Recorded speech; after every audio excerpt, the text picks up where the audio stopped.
जय श्री राम मेरे सब भाइयों को। तो कैसे आप सब लोग, स्वागत है एक और नई वीडियो में। वीडियो शुरू करने से पहले दोस्तों आप सबको नए साल की बहुत बहुत शुभकामनाएं। भगवान आप सबके काम को बढ़ाएं और आपको तंदुरुस्त रखे, हमेशा आप स्वस्थ रहें। तो दोस्तों आज की वीडियो में टॉपिक ये रहेगा कि हमने मार्केट में सामान सस्ता कैसे लेना है। क्योंकि हम लोग सामान लाते हैं, बिल बनवाया और सामान ले आए, हमें ये नहीं पता होता हमने ये सामान कितने का लाए और ये कितने का हमने बेचना हो तो चलो लिख लिया, सामान कितने का लाए हम कभी मिलाते ही नहीं।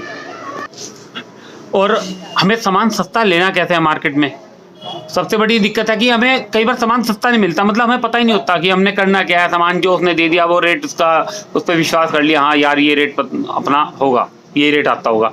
तो हमें इस चीज़ को कैसे पता लगाना है कि इसका ये रेट है या नहीं है, इससे सस्ता भी ये मिल सकता है नहीं मिल सकता, कहीं हमें ये दुकानदार महंगा तो नहीं दे रहा। और हमें इस चीज़ में बड़ी दिक्कत होती है कि हमें बिल मिलाने में बड़ा पंगा होता है। जब हम सामान लाते हैं ना, अब सामान हम लाए, हमने उससे बिल की पर्ची ले ली, जो बिल बना, आपने टोटल चेक कर ले, टोटल आपका ओके निकला, लेकिन कौन सी चीज़ का क्या रेट उसने लगाया ये आपको पता नहीं लगता। एक मेरे भाई ने कमेंट भी किया था कि भैया जब हम मुझसे लाते हैं पर्चा तो उसमें ऐसा लगता है डॉक्टर ने लिखा हुआ हो, क्योंकि वो ऐसे ही लिखते हैं, ऐसे ही उनका पता नहीं लगेगा कि उन्होंने तो साफ साफ कोई लिखता, फटाफट वो बिल बना के आपको दे देंगे। तो हमें अपने बिल को कैसे जानना है कि हमें क्या रेट ये चीज़ दी है और हमें सही रेट लगा नहीं लगा। तो इस टॉपिक पे एक वीडियो आज स्पेशल बना रहा हूँ, और ये नए जो मेरे भाई है ना उनके लिए तो स्पेशल ही है, क्योंकि उनको भी पता रहे कि हमें ये चीज़ कैसे करना है, इन कामों को कैसे बढ़ाना है। तो दोस्तों स्टार्ट करते हैं वीडियो शुरू करने से पहले मेरे चैनल को सब्सक्राइब करना और बेल आइकन को ऑन कर लेना, जिससे कि जब भी मेरी नई वीडियो आए और आपको पता लगे। तो दोस्तों मैं आज आपको वीडियो में अपने थ्रू ही बताऊंगा कि मैं कैसे सामान को लेता हूं मार्केट से। आपको भी उसी तरीके से करना है, स्टेप बाय स्टेप आपको बताऊंगा किस तरह से मैं सस्ता सामान लेता हूं। उसी तरह से आप करोगे तो आपको भी सस्ता सामान मिलेगा, सामान की आपको जानकारी रहेगी। और जो कई बार दुकानदार अपने बड़े ऐड दिखाता है कि मेरे से वाला भाई सामान नहीं मिलेगा, ये रेट आपको सस्ता दे रहा हूँ, उस चीज़ से आप बहुत सही रहोगे कि हाँ एक दुकानदार अपनी अगर दिखा रहा है, कोई नहीं, आप दूसरे सामान कैसे ले सकते हैं, किस तरह सस्ता लेना है, किस तरह बिल को हमने जानना है। तो दोस्तों अपने थ्रू आपसे आपको सब कुछ बताता हूँ। मैं क्या करता हूँ, देखो एक अपनी परमानेंट दुकान तो होती है जिससे आप सामान लेते हैं। जब भी आप मार्केट में जाओगे उसमें आपको एक दुकान में जब जाओगे ना, थोड़ी बातचीत, आपको उसके व्यवहार का पता लगेगा। पहले तो आप जब भी एक दुकानदार चुने वो ऐसा हो जो आपके, जिससे आप अटैच हो सको, उसका व्यवहार अच्छा हो, आप कोई सामान उससे ले तो वो रिप्लेस करे आपका सामान। जब आप 2-3 बार जाओगे आपको पता लग जाएगा दुकानदार कैसा है। एक अपना मेन दुकानदार बना के रखे जिससे आपको सामान लेना है और अपना उससे सामान लेते रहें। लेकिन आपको क्या करना है, कई बार ऐसा होता है आपने 10 आइटम मांगी, 2 आइटम नहीं मिलेगी, या आप 10 आइटम लेने से अच्छा आप 8 आइटम उससे लो, उसमें 2 आइटम कोई रोक दो, वो 2 आइटम किसी और दुकान से लो। जब आप 2 आइटम वो लोगे आपको उसके रेट का पता लग जाएगा कि उसने ये आइटम क्या दी थी, क्या रेट, और आपको ये बंदा ये आइटम क्या रेट दे रहा है। क्योंकि मैं क्या करता हूँ, मैं जैसे सामान लिया, सामान लेने के बाद मैं उसमें ना 3-4 आइटम छोड़ देता हूँ पर्चे में, और फिर अलग अलग दुकानों पे जाता हूँ। हर बार अलग अलग दुकानों पे कोई ना कोई आइटम मैं रिप्लेस करता रहता हूँ, कभी इस पे गया कभी उस पे गया। हर दुकानदार एक तो आपको जानने का, उससे जब आप अलग अलग दुकानों पे जाओगे ना आपकी हर दुकानदार से बात बनी रहेगी, ठीक है, एक तो मेन रहता ही है। जो उसके बाद क्या है, आपको रेट का पता रहेगा। मैं भी ऐसे ही करता हूँ, ट्राई करता रहूँगा, आज इस पे गया कल उस पे गया। दुकानदार को पता है कि रोज़ जो रिटेल दुकानदार रोज़ मार्केट में नहीं आता, लेकिन मैं रोज़ जाता हूँ, जान के रोज़ जाता हूँ कि मुझे 2 आइटम का है ना, 2 या 3 आइटम भी है, 4 आइटम भी है, 10 की जगह मैं वो किसी और से लूँगा फिर। अब मुझे 1-1 रुपये का पता रहता है कि जो मेन है, ऐसे तो हज़ारों आइटम है, सबका तो नहीं पता रहता। जो मेन आइटम होती है ना उससे पता रहता है कि यार ये चीज़ कितने की मिली मेरे को, ये चीज़ ये कितने की दे रहा है। फिर क्या होता है, वो जो नए दुकानदार पे आप जाओगे ना, एक तो आपका परमानेंट बंदा हुआ, एक नए दुकानदार पे जब दूसरे पे आप जाओगे उसमें क्या होता है, वो आपको एक तो नई आइटमें भी दिखाएगा कि भैया ये नई आइटम आई हुई है। क्योंकि हर स्टेशनरी की दुकान पे अपनी अपनी कोई ना कोई अलग आइटमें होती हैं। हर दुकानदार पे जो रेगुलर चलते हैं वो तो होते हैं, उसके अलावा नई नई आइटमें आपको मिलती रहेंगी। इसी जरिए जब आप नई नई दुकानों पे जाओगे आपको रेट भी पता रहेगा कि हाँ ये बंदा हमें चीज़ कैसे दे रहा है, क्या रेट दे रहा है, हमें इसमें मुनाफा है नहीं है। अच्छा, जब आप चीज़ लेते हो उसके बारे में एक चीज़ और बता दूँ आपको, आप एक चीज़ का ध्यान करना, आप इतनी सारी आइटम है, आप कितनी ही मायने पे रख लोगे, नहीं रख सकते। मैंने एक छोटी डायरी बना रखी है, ये मेरे पास रहती है। मैं इसमें जो भी मेरा रेट आता है, मानो कोई चीज़ है, उस पर लिखता हूँ पहले मैं कि ये कंपनी का आइटम है, इतना इस पर MRP है और ये मेरे को इतने रेट की पड़ती है।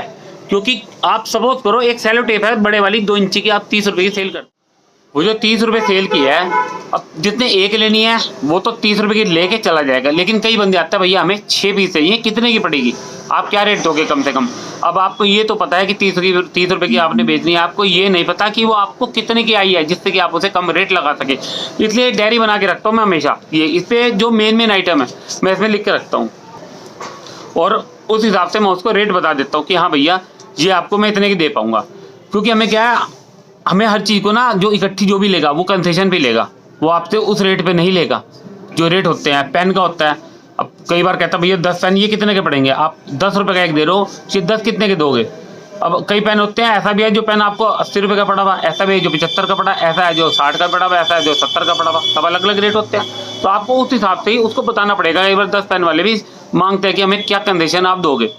तो ये बहुत ज़रूरी चीज़ है, आपको एक अपनी नोटबुक, छोटी डायरी या कॉपी, कोई भी चीज़ आपको जिसमें सहूलियत हो वो आप अपनी बना के रखें, उस चीज़ में लिख के रखें हर चीज़ की। कई बार हाईलाइटर होते हैं, बंदा कहता भैया 10 लूँगा मैं, बताओ क्या रेट दोगे।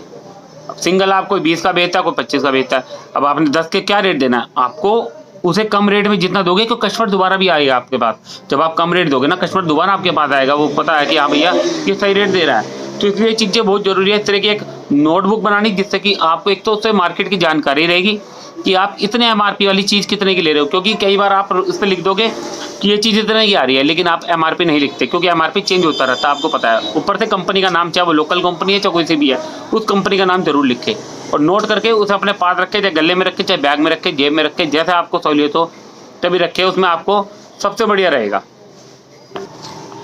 और जब आपको रेट की नॉलेज होगी तो आप मार्केट से खुद सस्ता सामान ले पाओगे, खुद ही सस्ता लेना शुरू कर दोगे आप, क्योंकि आपको हर चीज़ का, आपका जो डाटा है ना, हर चीज़ इसके अंदर है, हर चीज़।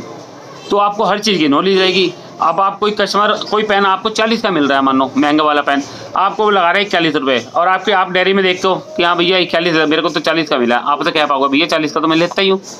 MRP जरूर रखनी है, कंपनी का नाम जरूर लिखना है, बार बार बोल रहा हूँ, उसमें आपको सस्ते का सामान। क्योंकि जब आपको नॉलेज होगी ना, दूसरा दुकानदार है यार इसे तो सब कुछ पता है, ये तो सारी चीज़ पता है, तो वो आपको कभी महंगा दोबारा नहीं लगाएगा। क्योंकि जब उसे पता लग जाएगा, वो अगर महंगा लगाते तो बिल्कुल कोई नई आइटम आ गई एकदम, तो उस पर कुछ कमा लिया, वरना जो रेगुलरली आइटम है ना उनमें इसी तरह चलता है।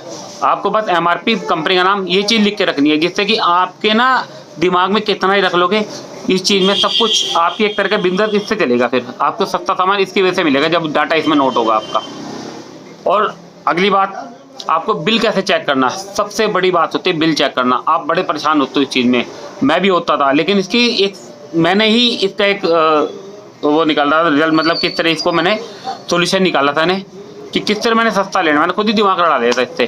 तो आज आपको बताता हूँ एग्जाम्पल के तौर पर दिखा के कि किस तरह आपको बिल मिलाना है। दोस्तों ये अपनी आइटम है, अब मैं भी आइटम लाता हूँ, बतेरी आइटम लाता हूँ, पड़ी रहती है, अब उसे मिलाता कहता हूँ। आज मैं आपको बता देता हूँ कि इसको मैं कैसे मिला सकता हूँ। एक ये है बिल, इसमें ये तो ब्रांड का बिल है, किसी कंपनी का है, मान लीजिए तो डोम्स वालों का बिल है, इसमें सब कुछ लिखा होता है। अब ये है बिल, कईयों के पास तो ऐसा पर्चा मिलेगा इस तरीके का, इस तरीके का, कईयों के पास प्लेन पर्चा मिलेगा इस तरीके का, इस तरीके का, ठीक है, बिल्कुल प्लेन होता है, इसमें कुछ नहीं होता। कईयों के पास ऐसा मिलेगा, इसमें क्या हुआ, किसी में ऐसे के पास नंबर छपे होंगे 1 2 3 4 ऐसे लिखा होता है, क्वांटिटी लिखी होती है, सब कुछ लिखा होता है, ठीक है, इस तरह के पर्चे होते हैं।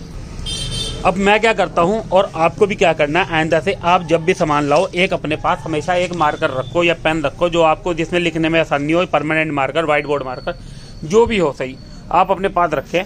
और आप क्या करें, जब भी कोई सामान ले मार्केट से, जब भी कोई सामान, वहीं पे हाथों हाथ खड़ा हो गया, जैसे आपने एक ही तरह की 10 पीस लिए, मानो एक तरह के, उसमें एक नंबर डाल दिया, ठीक है, और एक नंबर अपने पर्चे में लिख के आगे उसका नाम और रेट लिख दिया, ठीक है।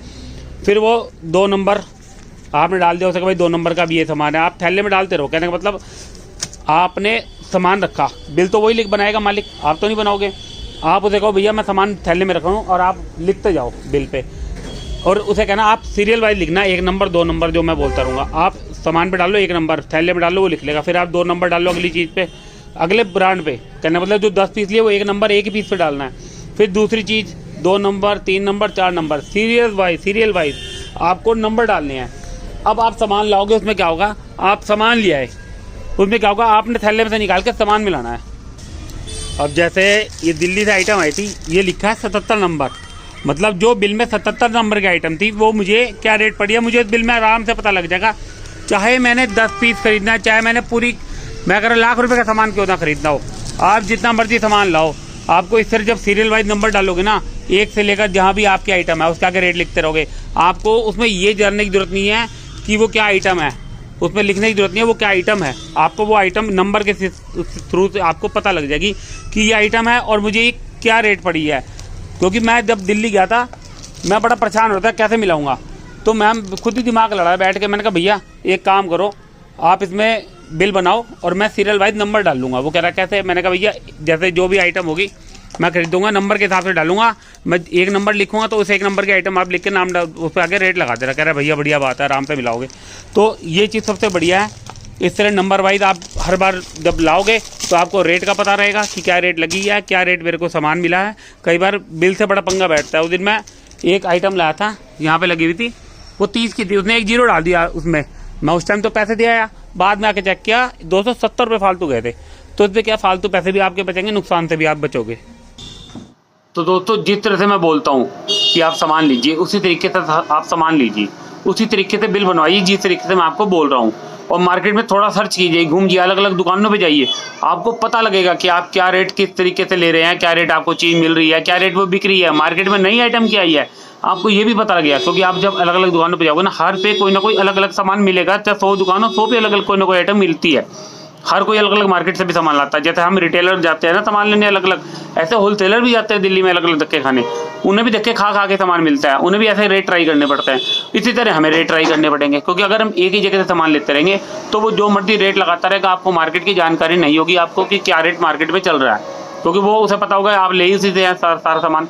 और हमेशा सामान को सर्च करिए और बिल जब भी बनवाएं जिस तरह से मैंने बोला है उसी तरीके से बिल बनवाइए, आपको कभी सामान महंगा नहीं मिलेगा, आपको हर चीज़ आपकी नॉलेज में रहेगी। क्योंकि मैं हमेशा यही करता हूँ, मुझे हर चीज़ अगर नॉलेज में ना रहे तो उस डायरी को अपने पास रखता हूँ और बतेरी चीज़ें जो नॉलेज में रहती हैं, जो रनिंग है, जो आपको डेली लगभग बिकती रहती हैं, आप लाते रहते हो, उसका आपको पता ही रहेगा। जो नहीं पता रहती वो डायरी में लिखी है, बाकी इसमें तो कौन जितनी आइटम हो सके उतनी डायरी में लिख लो, सब पता रह गया आपको। तो दोस्तों आज की वीडियो में बस इतना ही। अगर मेरी वीडियो अच्छी लगे मेरे चैनल को सब्सक्राइब करना, वीडियो को लाइक करना और शेयर करना। मिलते हैं अगली वीडियो में। जय श्री राम।